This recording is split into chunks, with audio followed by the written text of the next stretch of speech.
अस्सलामुअलैकुम। हमने स्टार्ट की है Punjab board class 9 mathematics new book. अब हम आज सॉल्व करेंगे एक्सरसाइज 3.3 और जिसका फर्स्ट क्वेश्चन है हमारे पास, for A is equal to 1 2 3 4 find the following relation in A, state the domain and range of each relation. ठीक है कि हमें जो है वो कुछ रिलेशन दिए हुए हैं, वो हमने जो है वो फाइंड करने हैं और उसके अंदर हमने उसकी डोमेन भी बतानी है और रेंज भी बतानी है। ठीक है, ए सेट के लिए है। ठीक है, तो हम क्या करेंगे कि जो हमारे पास सेट ए है, ठीक है, ए इज़ इक्वल टू 1 2 3 और 4 है। तो हमने रिलेशन किसका फाइंड करना है, ए और ए का ही फाइंड करना। तो पहले हम इसकी वैल्यूज़ फाइंड कर लेते हैं, ए क्रॉस ए की। तो 1 2 3 और 4 क्रॉस 1 2 3 और 4 आ जाएंगे। ठीक है, अब हमने इसमें इसको क्या करना है, मल्टीप्लाई करना है। मल्टीप्लाई कैसे करते हैं, जब भी हम इसको सेट्स को मल्टीप्लाई करते हैं तो हम इनको वैल्यूज़ को मल्टीप्लाई नहीं करते, हम इनको ऑर्डर पेयर की फॉर्म में लिखते हैं। ठीक है, जैसे हमारे में पता है कि 1 को हम 1 से मल्टीप्लाई करेंगे तो हम इसको ऑर्डर पेयर में क्या लिखेंगे, 1 और 1। ठीक है, तो दूसरा ऑर्डर पेयर हमारे पास क्या बनेगा, 1 और 2, उसके बाद 1 और 3, उसके बाद 1 और 4 बन जाएगा। ठीक है, मतलब कि ऑर्डर पेयर में लिखना है, हमने इसको मल्टीप्लाई उस तरह से नहीं करना जैसे हम करते हैं। उसके बाद सेकंड हमने 2 को सबसे मल्टीप्लाई करना है, 2 और 1 हो जाएगा। ठीक है, उसके बाद 2 और 2 हो जाएगा, उसके बाद 2 और 3, उसके बाद 2 और 4 हो जाएगा हमारे पास। ठीक है, उसके बाद हम 3 को करेंगे, 3 और 1 3 2, 3 का जो है वो 3 के साथ, फिर 3 4 के साथ। अब हमारे पास जो लास्ट में है वो क्या है, 4 और 1, उसके बाद 4 और 2, फिर 4 और 3 और लास्ट में हमारे पास कौन सा नंबर है, 4 और 4। ठीक है, ये हमारे पास ए क्रॉस ए की वैल्यूज़ आ गई। ठीक है, अब हमारे पास जो फर्स्ट रिलेशन है कि एक्स और वाई, और जो वाई उसके अंदर हमने ऑर्डर पेयर के अंदर हम वो वैल्यूज़ लिखनी है जो दोनों इक्वल हैं। वाई और एक्स की वैल्यू जो है वो क्या है, सेम है। ठीक है, तो फर्स्ट रिलेशन में जो फर्स्ट पार्ट है हमारा, हम उसके अंदर कौन सी वैल्यूज़ लिख सकते हैं। ठीक है, 1 और 1, इसमें एक्स की वैल्यू भी 1 है, वाई की भी 1 है। ठीक है, उसके बाद अगला पेयर क्या आएगा, 2 और 2, उसके बाद क्या आएगा 3 और 3, और उसके बाद क्या आएगा 4 और 4 आ जाएगा। ठीक है, ये हमारे पास रिलेशन 1 की वैल्यूज़ आ जाएंगी।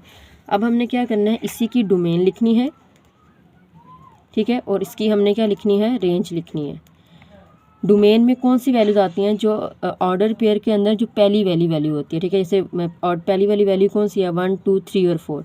तो डोमेन की वैल्यूज़ क्या आएंगी, 1 2 3 और 4 आ जाएंगी। ठीक है, और रेंज में कौन सी वैल्यू जो सेकंड नंबर पे आ रही होती है, ऑर्डर पेयर में जो सेकंड वैल्यू होती है वो रेंज होती है। तो वो भी क्या आ रही है, 1 2 3 और 4। और अगर इस तरह से हो कि वैल्यू जो है वो रिपीट हो रही है डोमेन में या रेंज में, तो आपने वो एक ही दफ़ा जो है वो लिखनी होती है। ठीक है, तो ये फर्स्ट पार्ट जो है वो सॉल्व हो गया। ओके, सेकंड रिलेशन में हमारे पास जो वैल्यू हमने फाइंड करनी है कि हमने इसी ऑर्डर पेयर में से वो पेयर बताने हैं कि जिनको प्लस करने से आंसर जो है वो क्या आ रहा हो, 5 आ रहा हो। ठीक है, तो रिलेशन 2 में जो हमारे पास वैल्यूज़ कौन सी आएंगी जिनको प्लस करने से हमारे पास 5 आएगा। तो ये तो 2 आएगा, 3 4, तो पहला जो हमारे पास क्या बनेगा, ये 1 और 4 बन जाएगा। ठीक है, उसके बाद हमारे पास जो सेकंड पेयर बनेगा वो क्या बनेगा, 2 और 3 बन जाएगा। ठीक है, उसके बाद थर्ड वैल्यू ये नहीं आएगा, 3 और 2। ठीक है, उसके बाद 7 और ये 4 और 1।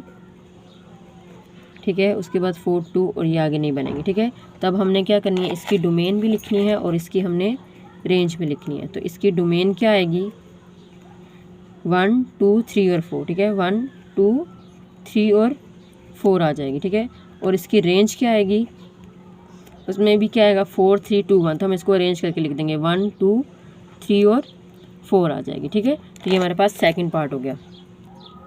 ओके, थर्ड पार्ट में हमारे पास क्या है, ऑर्डर पेयर एक्स और वाई, जिसमें हमने वो ऑर्डर पेयर लिखना है जिसमें एक्स प्लस वाई का आंसर जो है वो लेस देन 5 आ रहा हो। ठीक है, तो हमारे पास हम इसको R3 से डिनोट कर देते हैं। अब हमारे पास इसमें कौन कौन से पेयर्स हैं जिनका आंसर जो है वो 5 से लेस आता है। ठीक है, जैसे 1 1 है।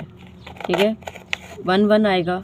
ठीक है, 1 2 भी आएगा, 1 3 भी आएगा क्योंकि 4 बनता है। उसके बाद 2 1 आ जाएगा, 3 1 4 आएगा, उसके बाद और कोई पेयर नहीं। ठीक है, इसका मतलब ये 4 पेयर्स हैं जिसको हमारे पास जो है वो जिनका आंसर जो है वो लेस देन 5 आता है। ठीक है, तो हम इसमें यहाँ पर क्या लिखेंगे कि R3 में वैल्यूज़ आएंगी 1 और 1। ठीक है, उसके बाद सेकंड वैल्यू क्या आएगी, 1 और 2, उसके बाद क्या आएगा 1 और 3, उसके बाद आएगा 2 और 1 आ जाएगा। ठीक है, अब हमने इसी की जो है वो डोमेन लिखनी है और इसी की हमने रेंज लिखनी है। तो डोमेन क्या आएगी, 1 1 और 1 और 2, जिसका मतलब कि डोमेन क्या आएगी, सिर्फ 1 और 2 आ जाएगी। जो रिपीट हो रही है वो हमने एक ही दफ़ा लिखनी है। और इसकी रेंज क्या आएगी, है हमारे पास 1 2 3 और 1, ठीक है। इसका मतलब है कि रेंज हमारे पास क्या आएगी, 1 2 और 3 आ जाएगी, ठीक है। उसके बाद इसी का पार्ट 4 है हमारे पास कि अब इस ऑर्डर पेयर में हमने वो वाले पेयर जो है वो लिखने हैं जिसका आंसर जो है वो ग्रेटर देन 5 आता है, मतलब कि आंसर जो है 5 से बड़ा आएगा। तो हम इसको R4 से डिनोट कर देते हैं। और इसमें कौन कौन से पेयर्स आएंगे, जैसे आएगा हमारे पास 2 और 4, ठीक है, 3 3 4 3, ये भी और ये, ठीक है, और ये 4 4 8। तो हमारे पास ये कितने पेयर्स बन रहे हैं, ठीक है। इसमें आएगा 2 और 4, ठीक है, 3 और 3, उसके बाद 3 एंड 4, 4 2 और 4 और 3, ठीक है। इन सारे पेयर्स का आंसर जो है वो 5 से क्या आता है, बड़ा आता है अगर हम इसको जमा करें।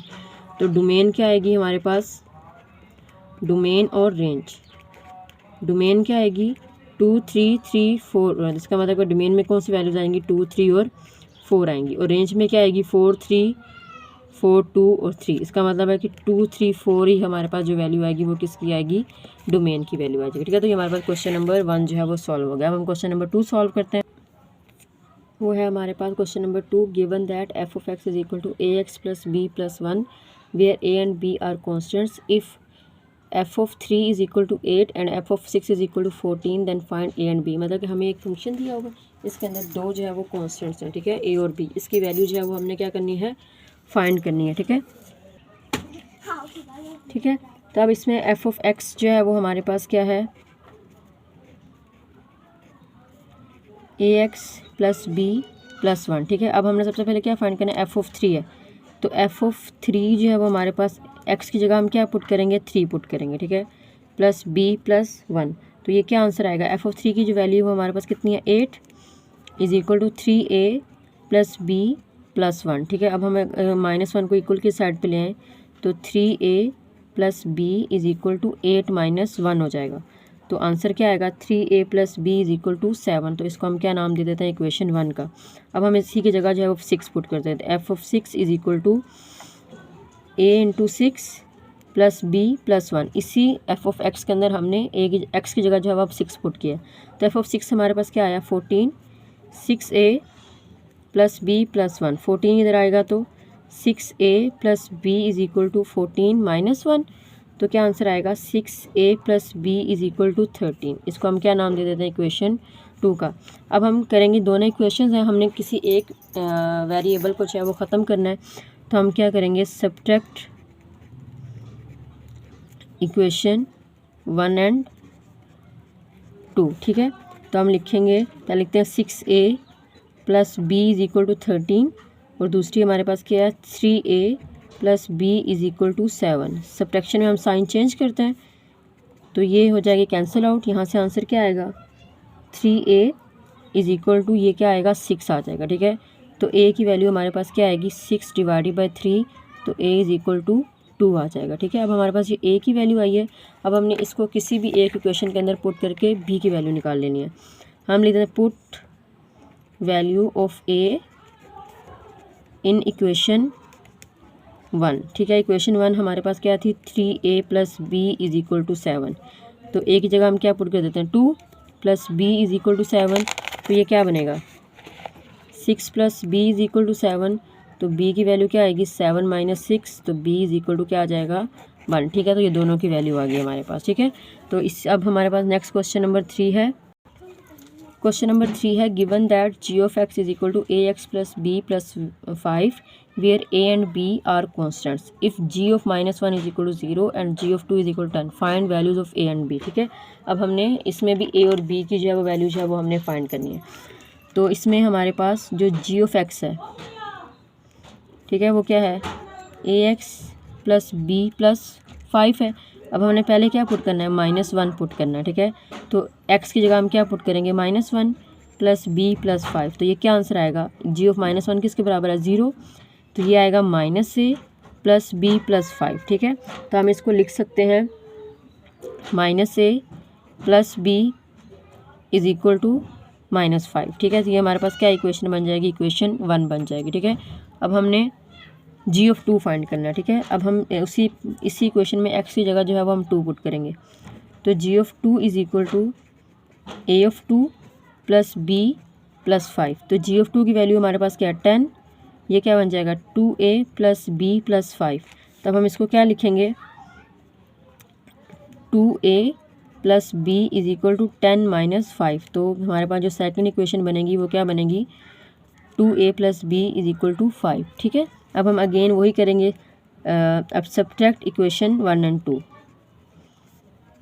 Equation 1 and 2। तो हम लिखेंगे 2a plus B is equal to 5। उसके बाद दूसरी इक्वेशन है minus A plus B is equal to minus 5, ठीक है।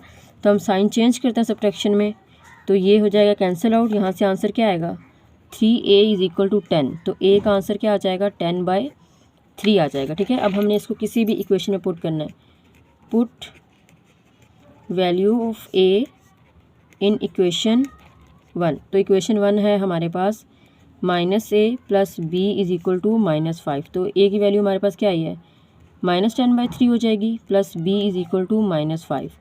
तो b is equal to -5 plus 10/3 हो जाएगा। अब हम इसका यहाँ से क्या ले लेंगे एलसीएम ले लेंगे। तो एलसीएम क्या आएगा हमारे पास 3, इसको 5 3 -15 प्लस 10। तो आंसर क्या आ जाएगा, इन दोनों को जो है माइनस करेंगे तो आंसर क्या आ जाएगा -5/3 जो है वो हमारे पास b की वैल्यू आ जाएगी, ठीक है। तो ये क्वेश्चन नंबर 3 था। क्वेश्चन नंबर 4 है consider the function defined by f of x is equal to 5x plus 1 if f of x is equal to 32 find value of x, ठीक है। तो ये हमारे पास सिंपल है, सिर्फ हमने x की वैल्यू फाइंड करनी है। f of x is equal to क्या है 5x प्लस 1 है। अब f ऑफ x की वैल्यू उसने क्या दी हुई है 32 दी हुई है हमें, तो 5x प्लस 1 हो जाएगा। 1 को हम इधर ला क्या कर देंगे माइनस कर देंगे, क्या आ जाएगा 5x। तो आंसर क्या आएगा 31 इज इक्वल टू 5x। तो जब हम x की वैल्यू निकालेंगे तो 5 यहाँ पर जाके क्या हो जाएगा डिवाइड हो जाएगा। तो ये हमारे पास किसकी वैल्यू आ जाएगी x की वैल्यू आ जाएगी, ठीक है। उसके बाद लास्ट क्वेश्चन है हमारे पास, क्वेश्चन नंबर 5 है consider the function f of x is equal to cx² plus d where c and d are constants if f of 1 is equal to 6 and f of -2 is equal to 10 then find value of c and d, ठीक है। तो f of x हमारे पास क्या है cx² plus d, ठीक है। तो हम पहले हम इसके अंदर क्या पुट करेंगे 1 पुट करेंगे, तो c इंटू 1 का स्क्वायर आएगा प्लस d। f ऑफ 1 की वैल्यू क्या आई है 6, 1 का स्क्वायर क्या होगा 1 ही होगा, ठीक है। तो c प्लस d, तो c plus d is equal to 6, ये हमारे पास क्या बन जाएगी इक्वेशन 1 बन जाएगी, ठीक है। अब हमारे पास अब हमने क्या पुट करना है f of -2, f of -2 is equal to क्या आ जाएगा c ऑफ -2 का स्क्वायर प्लस टी। तो इसकी वैल्यू क्या थी हमारे पास 10 is equal to c of 4 हो जाएगा प्लस टी। तो 4c plus d is equal to 10। तो ये हमारे पास क्या बन जाएगी इक्वेशन 2 बन जाएगी। अब हम क्या करेंगे सब्ट्रैक्ट इक्वेशन 1 एंड 2 करेंगे, तो क्या आएगी हमारे पास 4c plus d is equal to 10 और c plus d is equal to 6, ठीक है। सब्ट्रैक्शन में हमने साइन जो है वो क्या करने हैं चेंज करने हैं, तो ये कैंसिल आउट हो जाएगा। क्या बनेगा 3c इज इक्वल टू 4। तो c की वैल्यू क्या आएगी 4/3 आ जाएगी। अब हम क्या करेंगे put value of c in equation 1। तो इक्वेशन 1 हमारे पास क्या है कि c plus d is equal to 6 है।